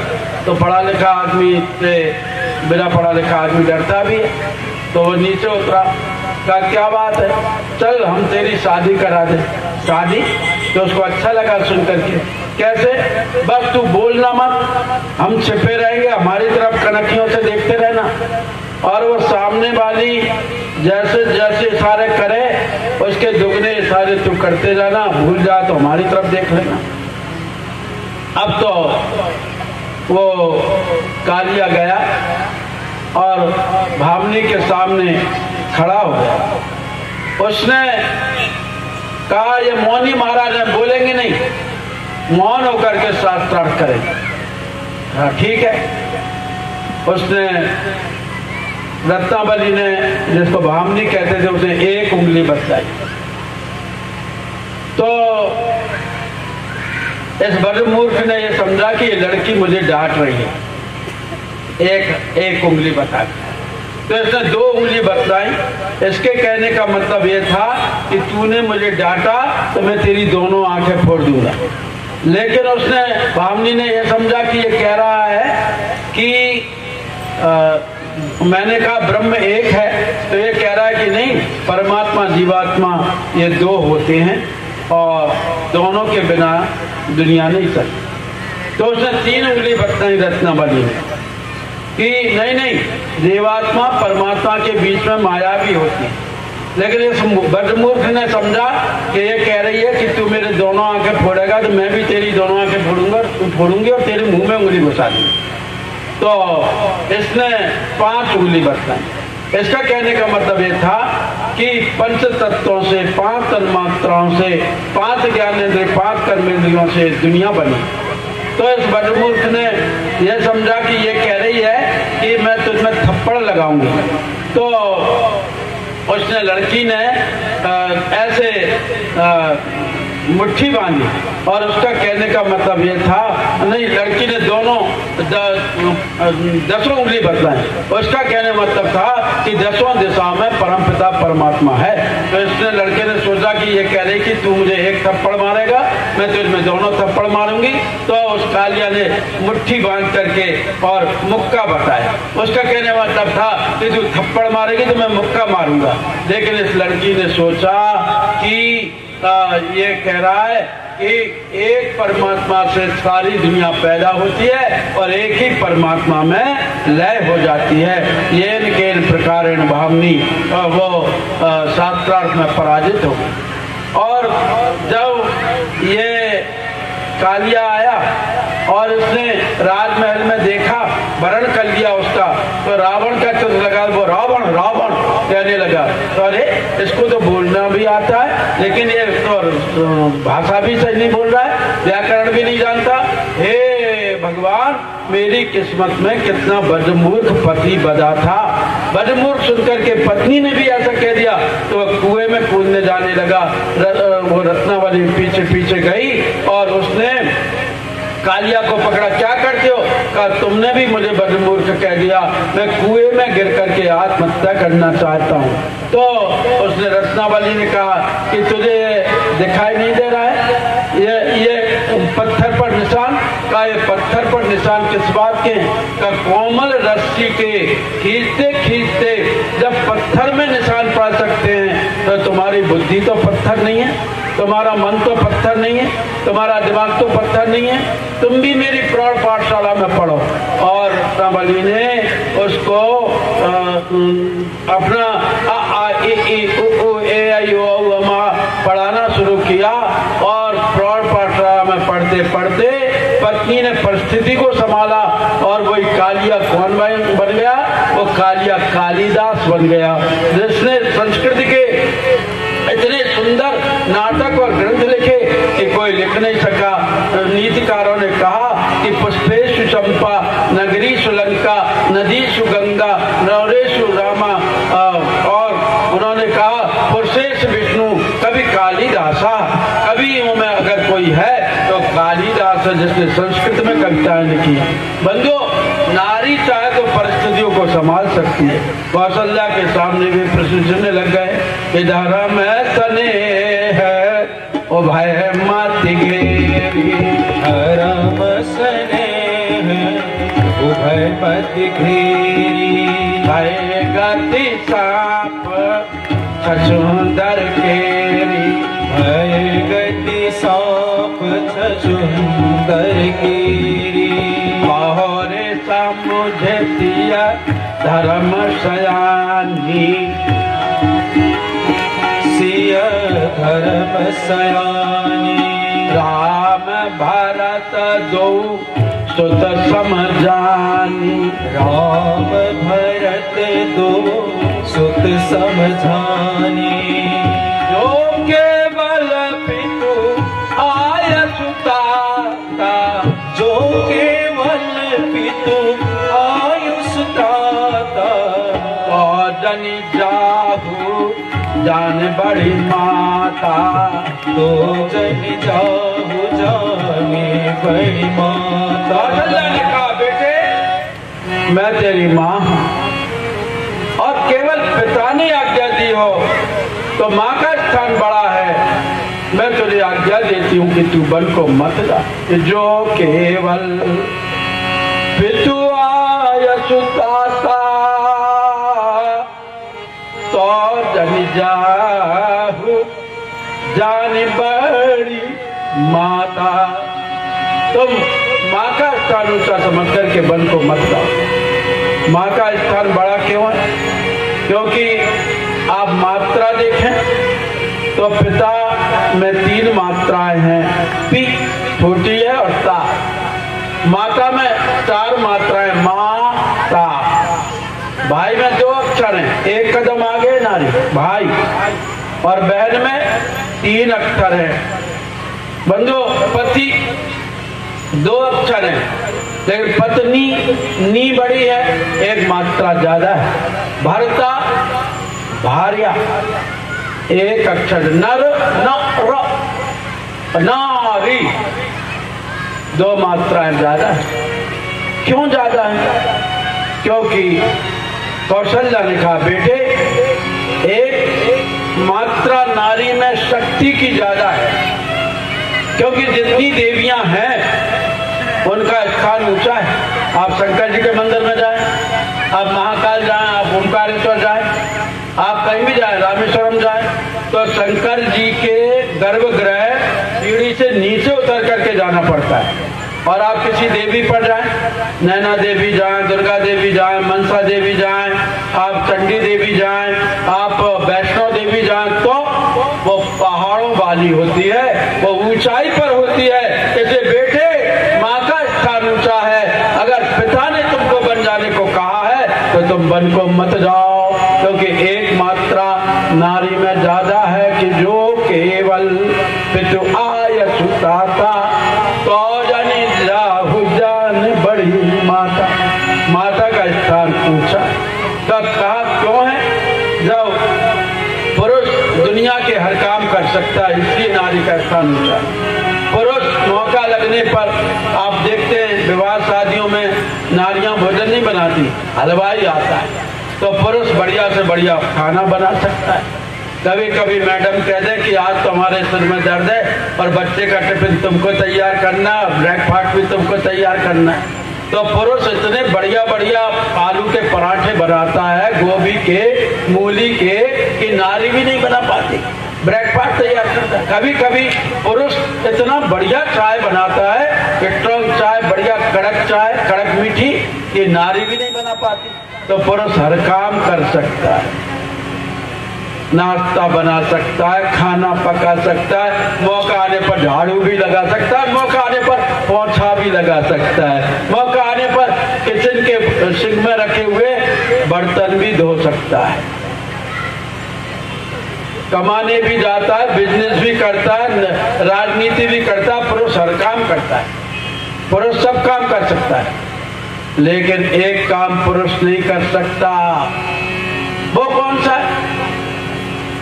बच्चे को पेट में रखने की क्षमता केवल माँ के अंदर होती है। इसलिए बेटे की जो केवल पितु आयत दाता तो जनी जाहु जान बड़ी माता का स्थान इससे भी ऊंचा। और भगवान का माँ का स्थान क्यों ऊंचा है?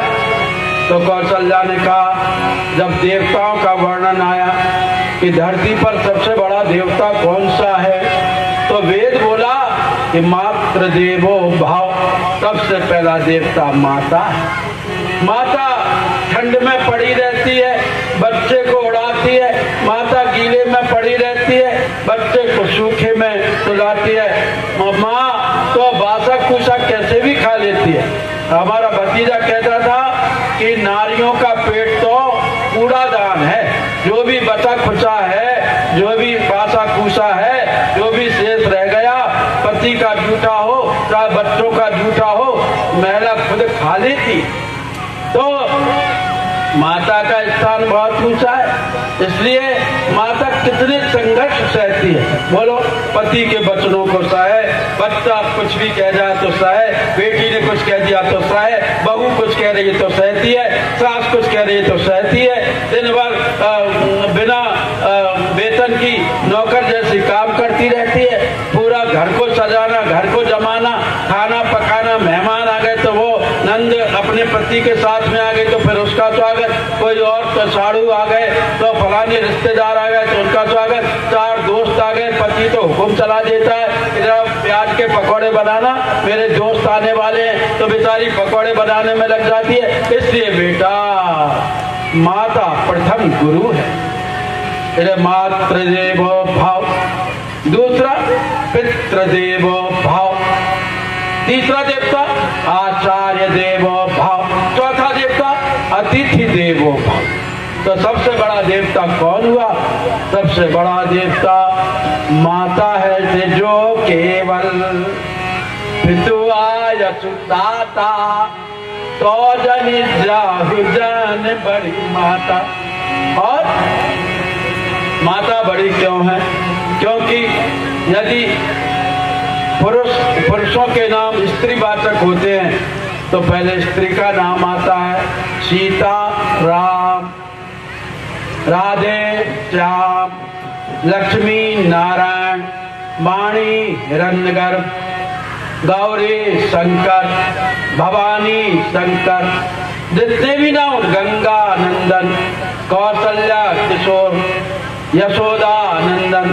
तो सबसे पहले नारी का नाम आता है, जो केवल पितु आयसु दाता, जो केवल पितु आयुष दाता, जनि जाहु जाने बड़ी माता, तो जनि जाहु जाने बड़ी माता दुनिया में बड़ी है। प्रथम गुरु के रूप में बच्चे को अपने खून का दूध बना करके पिलाती है। प्रथम गुरु के रूप में बच्चे को सजाती है, कपड़े लत्ते पहनाना सिखाती है, बोलना सिखाती है। बोलो बेटा पापा, बोलो रुपया, बोलो जय जय, भगवान की जय जय करो, ये माता ही सिखाती है। पिता तो गाली सिखाता है, पिता तो ऐसी ऐसी गाली सिखाता है कि क्या बात बताओ। लेकिन माता, सब पिताओं को आप झगड़ा मत करने लगता, मैं सब पिताओं की बात नहीं कर रहा हूँ, मैं गाँव की बात कर रहा हूँ। गाँव में ऐसा है, पढ़े लिखे इस महानगर की मैं बात नहीं कर रहा हूँ। तो बंधुओं, वास्तव में देखा जाए तो माता संस्कार देती है बच्चे के अंदर, माता विनम्रता प्रदान करती है बच्चे के अंदर। बच्चे को कहती है कपड़ा घड़ी करके रखो, ये किताब कहाँ फेंक गए, किताबें तुम सजा करके रखो, अरे ये कैसे कूड़ा करकट पड़ा हुआ है, कूड़ा करकट को हटाओ। बच्चे को बचपन से ही हुनर सिखाने का काम पिता नहीं, पिता तो करते ही होगा, लेकिन माता ज्यादा करती है। इसलिए जो केवल पितु आयुष दाता, जो केवल पितु आयुष दाता, और जनी जाहु जानी बड़ी माता, तो जनी जाहु जाने बड़ी माता। बेटा माता बड़ी, अभी तक तो कौशल्या की संस्कृति बोल रही थी, अब कौशल्या का प्रेम बोल रहा था, वात्सल्य बोल रहा था। अब कौशल्या की संस्कृति बोली। संस्कृति क्या बोली? बेटे मैं ही तेरी माँ नहीं, बल्कि अयोध्या में 3 महारानियों सहित 600 रानियां हैं, 603 तेरी माताएं हैं। और बेटा केवल अयोध्या में क्यों, हमारे यहाँ तो नारी को कितना गौरव दिया गया। कोई भी अपरिचित नारी हो तो उनसे माता जी कहते हैं। आजकल तो माता बहनें बुरा मानती। हर की पैड़ी पर हरिद्वार उत्सव हो रहा था, तो हमारे यहाँ के एक सज्जन थे, तो उनकी पत्नी एक कुर्सी छोड़ करके बैठी थी। तो हमारे में से एक आदमी ने कह दिया, माता जी जरा उधर बैठे। तो मुझे माता जी कहते हो, मैं माता जी दिख रही हूँ। तो कभी कभी गुस्सा हो जाती है नारियां। लेकिन बंधुओं, माता शब्द कितना बढ़िया है। जो कुछ भी देवियां हैं उनके साथ में माता बिना जयकार नहीं की जाती। मनसा माता के जय, चंडी माता के जय, अन्नपूर्णा माता की जय, लक्ष्मी माता की जय, सरस्वती माता की जय, दुर्गा माता की जय, गौ माता की जय, धरती माता की जय, गायत्री माता की जय, और यहाँ पर बैठी सभी माताओं बहनों की जय। बंधुओं, जय बोला जाता है क्यों? क्योंकि माता का स्थान बड़ा है। जो केवल पितु आयसुता, जो केवल पितु आयसुता, तो जन जाहु जान बड़ी माता, तो जनी जाहु जानी बड़ी माता। जो पितु मात कहे बन जाना, जो पितु मात कहे बन जाना, तो कानन सत अवध समाना, तो कानन सत अवध समाना। पितु बन देव मातु बन देवी, पितु बन मातु बन देवी। खग मृग चरण सरोरुह सेवी, खग मृग चरण सरोजन, और भागी बन अवध अभागी, बड़ भागी बन अवध भागी। जो रघुवंश तिलक तुम त्यागी, जो रघुवंश तिलक तुम त्यागी। अभी तक तो माता का वात्सल्य बोल रहा था, प्रेम बोल रहा था, मोह बोल रहा था।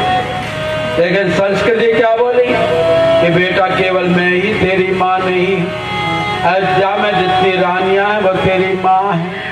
इसलिए राजा दशरथ की हमें यहाँ यदि किसी दूसरी रानी ने भी मिलाई हो, भले वो तेरी विमाता है, तो वन को चला जाना।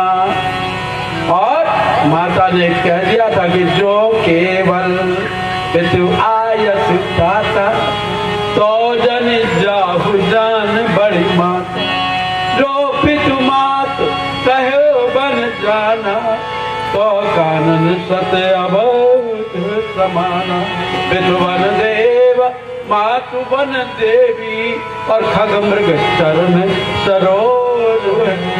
बेटा अगर किसी दूसरी माँ ने कहा हो तो तुम वन को चले जाना।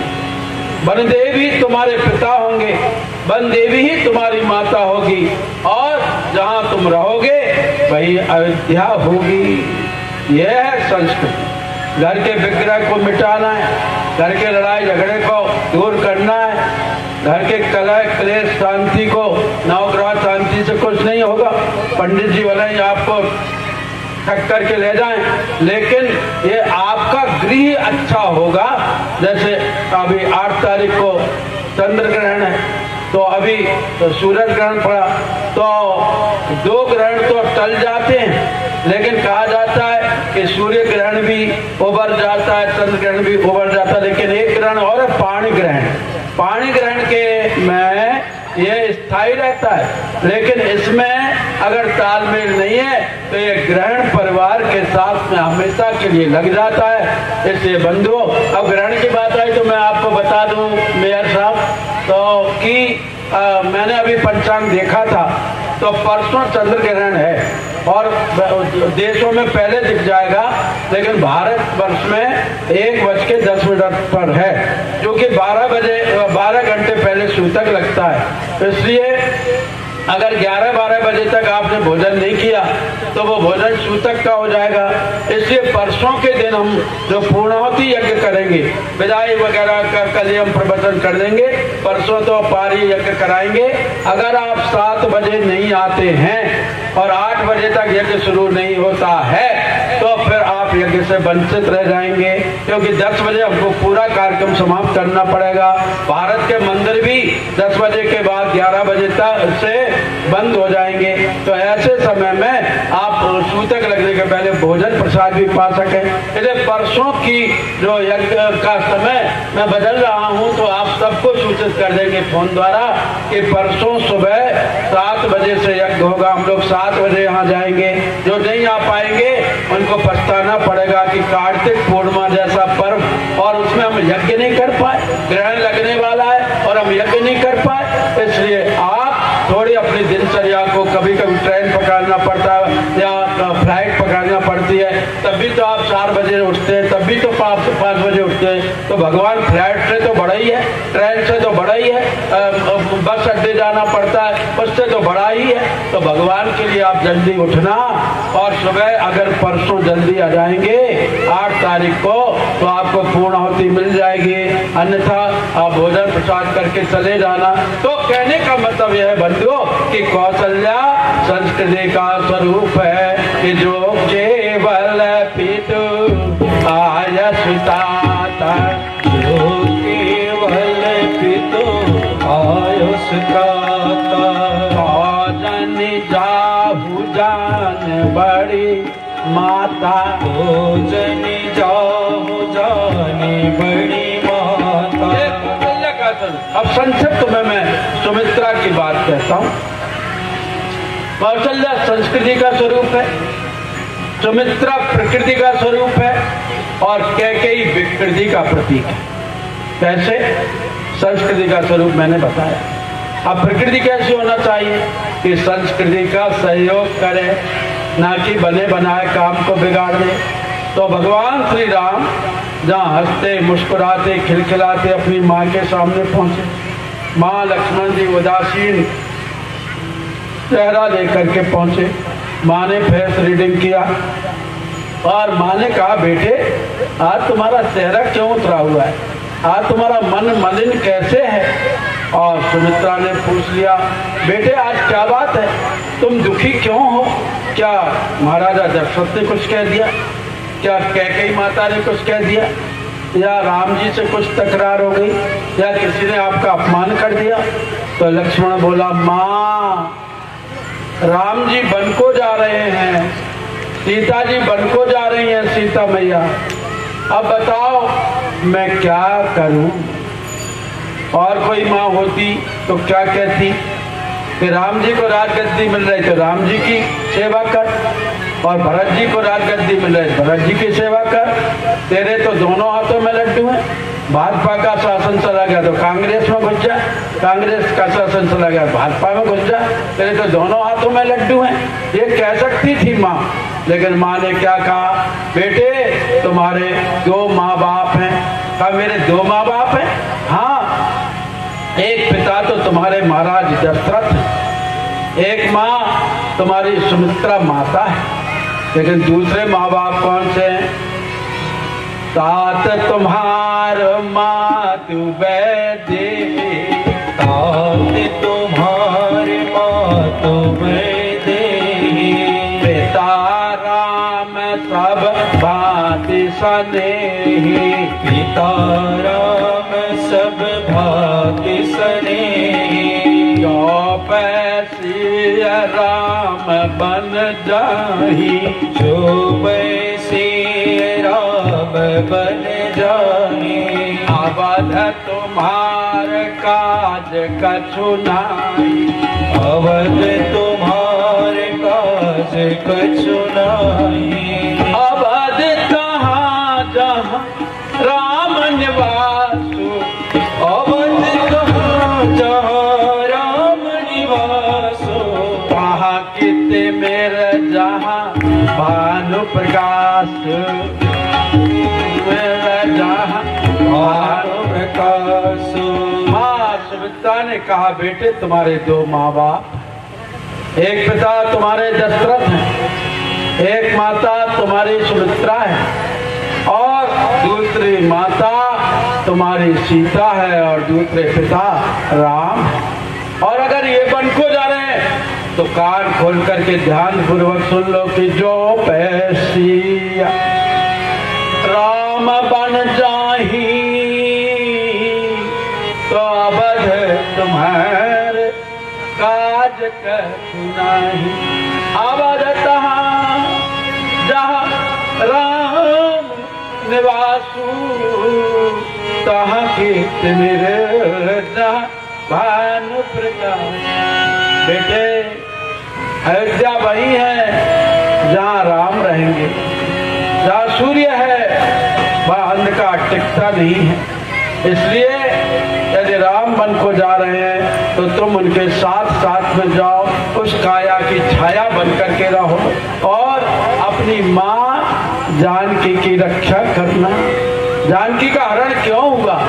जानकी का हरण इसलिए हुआ कि उसे लक्ष्मण रेखा का उल्लंघन। माताएं बहनें जब घर की मर्यादाओं का, लक्ष्मण रेखा का, गरिमा का, लक्ष्मण रेखा का, जब माता बहनें अपने अनुशासन के लक्ष्मण रेखा का उल्लंघन करती हैं, तब कोई भी रावण आत्ताई उनका हरण कर सकता है, तब कोई भी उनको बहका सकता है। इसलिए माता बहनों को लक्ष्मण रेखा बड़ी प्रसिद्ध हुई। और कुछ चीज प्रसिद्ध, बहुत सारी चीजें रामचरितमानस में, लेकिन लक्ष्मण रेखा का जगह जगह जो है वर्णन आता है। तो कहा तुम सीता माता की रक्षा करना, और एक बात ध्यान रखना बेटे कि विकार में मत पड़ जाना, क्योंकि विकार ही विकृति की ओर ले जाता है। और आज सारे बच्चे युवा शक्ति विकारों में पड़ी हुई है। लक्ष्मण युवा शक्ति का प्रतीक है। बच्चों, लड़कों, युवाओं, जो माता बहनें, जो बच्चे युवा बैठे हैं, युवा मतलब जो 16 साल से लेकर के 30 साल तक के हैं, वो ध्यान से सुन लीजिए। आपको लक्ष्मण, अभिमन्यु, आपको भीम, आपको एकलव्य, संत ज्ञानेश्वर, आदिगुरु शंकराचार्य, तुलसी, मीरा और गुरु नानक देव। जब नानक देव जी से पूछा उनके पिता ने, क्यों बेटे, मैंने तुझे खेत की रखवाली के लिए भेजा था, तेरी खेती कैसी है? कहा पिताजी खूब लहला रही है। मैंने हृदय की धरती पर मेहनत का हल चलाया, मैंने पुण्यों के बीज खेत में बोए और अब संतोष और विनम्रता का खाद पानी उसमें डाला है, और अब खेती खूब लहरा रही है, क्योंकि भगवान के भजन की कृपा मुझ पर बरस रही है। अर्थात गुरु नानक देव को बचपन से ही उनकी माता ने कितना सुंदर संस्कार दिया था कि उन्होंने जो खेती की, पुण्यों के खेत में खेती की, और आज फसल कितनी बढ़ गई।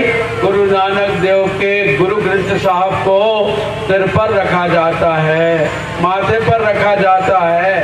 हिंदू मंदिर में तो कोई भी कैसे ही चला जाए, लेकिन सिख गुरुद्वारे में कोई भी जाता है तो श्री गुरु ग्रंथ साहब की इतनी मर्यादा, इतना सम्मान, इतनी पूजा है कि सिर ढक कर के ही प्रवेश किया जाता है, बिना सिर ढक कर के कोई जाता नहीं। ये क्यों?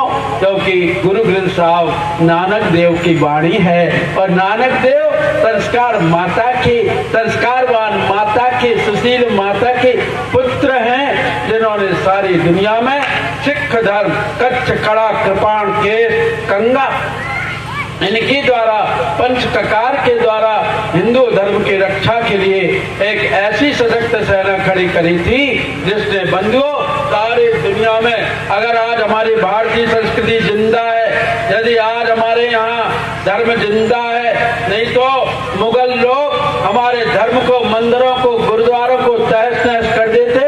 सिख संप्रदाय के द्वारा, सिख भाइयों के द्वारा हमारा यह भारतीय संस्कृति का स्वरूप आज अक्षुण्ण बना हुआ है। ये माँ का संस्कार था और उन्होंने भी माँ का संस्कार दिया कि बेटा एक काम करना, युवाओं, आज तुमको माता पिता की सेवा तो करना ही है। आज राष्ट्र पूरी तरह से आज भयानक षड्यंत्र में है।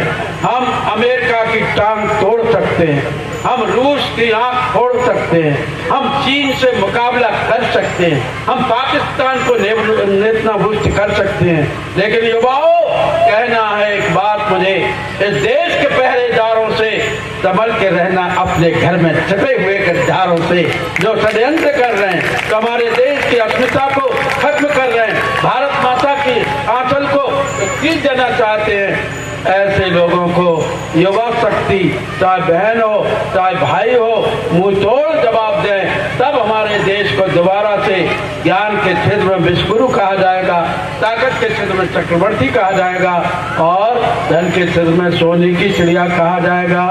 इसलिए तात तुम्हार मात बैठे, तात तुम्हार मात बैठे, पिता राम सब बात सने, पिता राम सब बात सने, जो पैसी राम बन जाए, जो पैसी राम बन जाना, अब तुम्हार काज कछु नाही, तुम्हार काज कछु नाही, काम क्रोध ईर्षा मद मोह,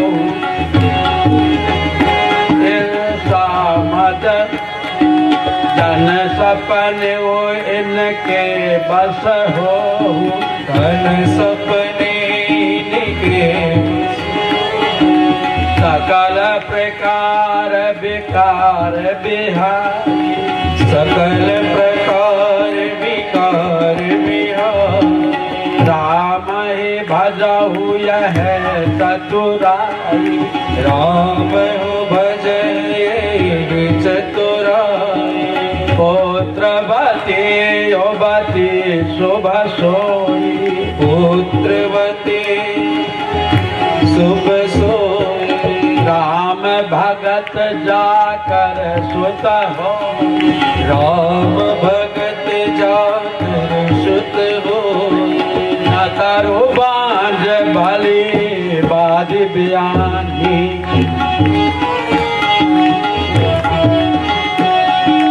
राम बेमुख सुत ते हित जानी, राम सुत हित जानी। बंधु, सुमित्रा ने उत्तम प्रकृति के रूप में कितना सुंदर उपदेश दिया। बेटे, अपराधों की ओर मत जाना, उन्मादों की ओर मत जाना। पंजाब आपसे लगा हुआ प्रांत है। मैं कभी कभी टीवी या अखबारों में देखता रहता हूं कि आज हमारे 75% युवाओं की आबादी व्यसन और नशे में पड़ गई। अरे बीड़ी सिगरेट तक सीमित होते तो भी ठीक था, लेकिन दारू पीना, शराब पीना, ये शराब जीवन को बिल्कुल खराब करके रखते। शराबी भूल जाता है कि मेरे सामने माँ खड़ी है, कि भाई खड़ा है, कि बहन खड़ी है, कि बेटी खड़ी है। वो ऊल जुलूल कुछ भी बकने लगता है, उसको होश नहीं रहता। एक शराबी खूब शराब पी करके आया टुन्न होकर, और घर के सामने आकर के नाली पर गिर गया। नाली में, अब नाली में पानी लगा कपड़ों पर, थोड़ा सा नाली का पानी मुंह में भी गया तो उसको होश आया। तो भाई उसकी भैंस बंधी खड़ी थी, तो भैंस की पूंछ पकड़ करके शराबी बोला, अरे बाबलों की मम्मी, तुम तो दो दो चोटी करती थी, आज तुमने एक ही चोटी की है। अब उसे पता नहीं कि ये भैंस है कि चोटी है। क्यों? क्योंकि ये शराबी और सांप टेढ़े मेढ़े क्यों चलते?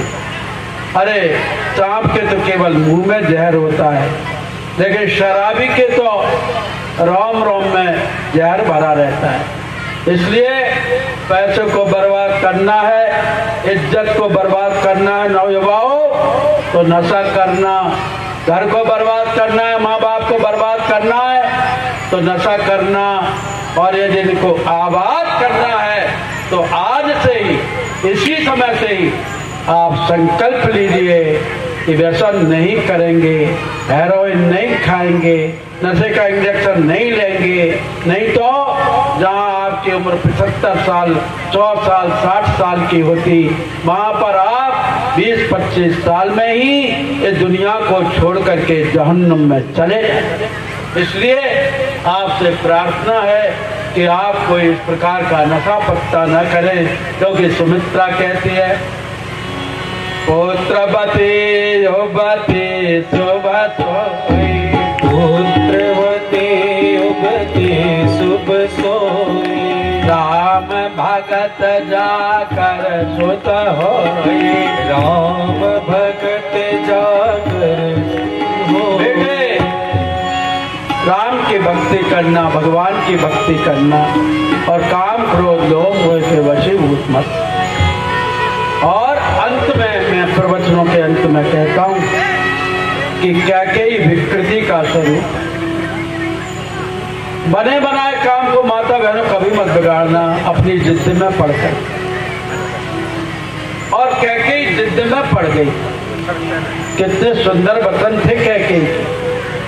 जब मंथरा ने आकर के कहा, महारानी जी आपको नहीं पता कल राम को राज तिलक होने वाला है? तो कैकेयी ने कहा, मंथरा ये तू क्या करे मंदबुद्धि?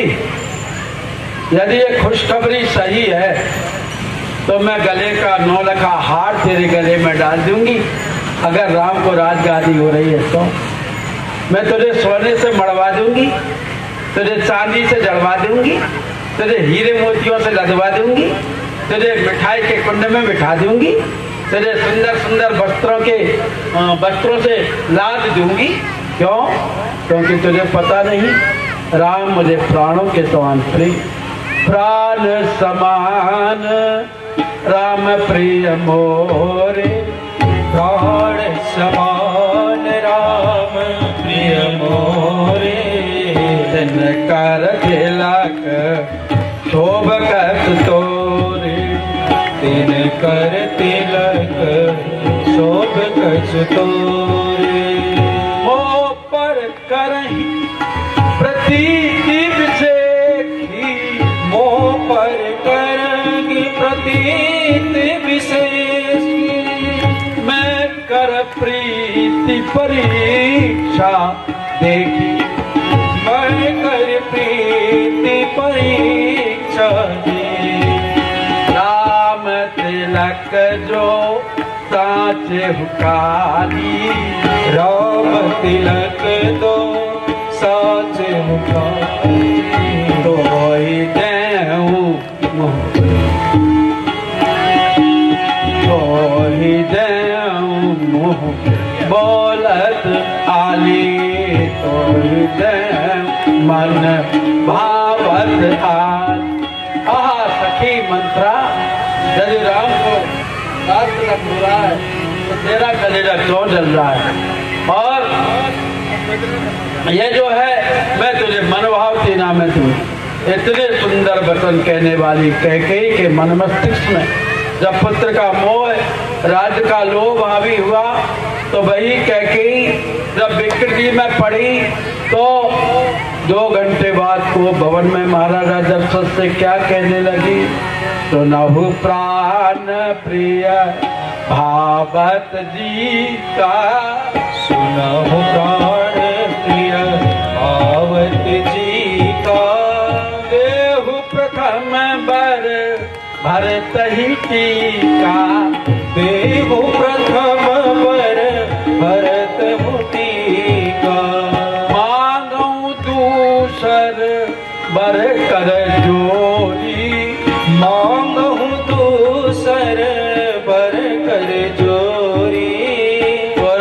बहुनाथ मनोरथ मोरी, गुरुनाथ मनोरथ मोरे, तापस वेश विशेष उदासी, तापस वेश विशेष उदासी, 14 बरस राम बनवासी, 14 बरस राम बनवासी। महाराज कान खोल करके सुन लो, मैं 2 वरदान मांग रही हूँ। पहला वरदान भरत जी को राजगद्दी, जो भरत जी कभी सपने में भी नहीं सोच सकते थे, वो भरत। क्यों? क्योंकि भरत तो राम जी के स्नेह की प्रतिमूर्ति हैं। जो न जन्म जग होत भरत को, जो न जन्म जग होत भरत को, सकल धर्म धुरी धरनी धरत को, सकल धर्म धुरी धर्म को, तुम तो भरत मोर मत एहू, तुम तो भरत मोर मत एहू, धरई देह जनी राम सनेहू, धर्म देह राम स्नेहू, तुम तो भरत सकल विधि साधु, तुम तो भरत सकल विधि साधु, राम चरण अनुराग अगाधु, राम चरण अनुराग अगाधु। उन भरत को कैकेयी जो राम जी के प्रतिमूर्ति हैं, उनको कैकेयी राजगादी मांग रही, और राम जी को 14 बरस बनवासी, 14 वर्षों के लिए बनी। और यही नहीं, वो तो जिद करके बैठ गई।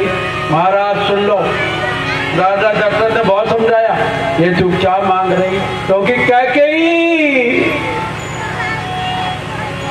तो कान खोल करके सुन, सर्प बिना मणि के जिंदा रह सकता है, मछली बिना पानी के जिंदा रह सकती है, लेकिन हरी कैकेयी मैं राम के बिना जिंदा नहीं रह सकता। जिया मीन बारू बारी बिहीन,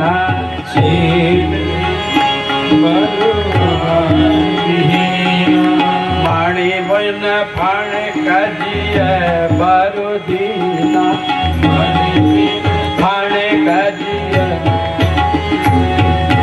काहू सो भावना छल मन माही, कहो स्वभावन चल मन माही, जीवन मोर राम बिन नाही, जीवन मोर राम बिन नाही, राम राम कही राम कही, राम राम कही राम, राम राम कही राम कही, राम राम कही राम, तन पर हरि रघुबर बिरह, राव गयो सुर धाम सियावर रामचंद्र की जय। राजा दशरथ राम राम कहते हुए जो उन्होंने कहा वो सत्य कर दिखाया, और स्वर्ग लोग चले गए। और कैकेयी ने जिद नहीं छोड़ी, बना बनाया काम बिगाड़। ये विकृति है। माता बहनों, हम अपने जीवन में सांस्कृतिक चेतना का जागरण करें, वही नारी जागरण है। प्रकृति को उत्तम बनाए, वही सुमित्रा सुंदर मित्र सत्य मित्र बनने का अलंकरण है। और कभी कोई जिद आ भी जाए तो कैकेयी जैसा दुराग्रह न करें कि होत प्रात मुनिवेश धर जो न राम बन जाए, मोर मरण राव ऐसा नब समझो मनवा। फलाने लड़के से मेरी शादी नहीं हुई तो मैं मर जाऊंगी, जल जाऊंगी। ये लड़कियां, युवा लड़कियां कर क्या रही? माता पिता की इज्जत दांव पर लगाती। अरे पहले प्यार करो फिर शादी करो, लेकिन नहीं, पहले शादी करो फिर प्यार करो, तब तो बहुत अच्छा है। शादी के बाद पति पत्नी में बैर ही बैर होता है, प्यार कभी होता नहीं। प्यार छलावा है। इसे माता बहनों से और मेरी युवा बहनों से मेरी प्रार्थना है कि थोड़े से आकर्षण में घर की इज्जत को मत उछालो, सांस्कृतिक चेतना को ऊंचा बना करके रखो। मनपसंद शादी करना चाहती हो तो चुपचाप शादी मत करो, माता पिता को बताओ जिससे कि वो स्वयं बीच का कोई रास्ता निकाल ले। बंधु, ऐसा रहा तो नारी जागरण बहुत अच्छा हो सकता है। और इन्हीं शब्दों के साथ मैंने कौशल्या, सुमित्रा, कैकेयी का चरित्र केवल कथा के रूप में नहीं बल्कि परम पूज्य गुरुदेव और वंदनीय माता जी भगवती देवी शर्मा ने जो शंख निनाद किया नारी जागरण का, वो नारी दोबारा से इस दुनिया में अपना उदाहरण प्रस्तुत कर सके। इन्हीं शब्दों के साथ आप सभी भाई बहनों को पुनः नमन। हमारे YouTube चैनल अखिल विश्व गायत्री परिवार पंचकुला को सब्सक्राइब करें एवं बेल आइकन ज़रूर दबाएं ताकि गायत्री परिवार पंचकुला की मिशन से संबंधित गतिविधियों की जानकारी आपको मिलती रहे।